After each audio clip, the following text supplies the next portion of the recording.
ভাবিলেই কেনেকুৱা লাগে ন এদিন আমিও মৰিম এই ৰাজীৱ ফদিয়াৰ নিচিনাকৈ আমিও এদিন পৃথিৱীৰ পৰা বিদায় ল'ব লাগিব ভাবিলেই কেনেকুৱা লাগে ন এদিন ময়ো মৰিম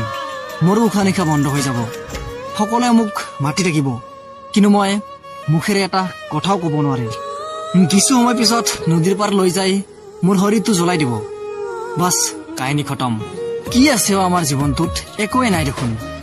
উশাহটো ওলাই গ'লে কাহিনীয়ে শেষ আৰু মানুহে পোৱা নোপোৱা বেদনাতে কান্দি থাকে বাদ দিয়া না কান্দিবলৈ যিকেইটা দিন জীয়াইছা মন খুলি হাঁহি হাঁহি জীয়াই থাকা কোনে কেতিয়া উশাহ দিয়ে কোনে ক'ব নোৱাৰে আজি জীয়াইছা কালি হয়তো তুমি এই পৃথিৱীত নাথাকিবও পাৰা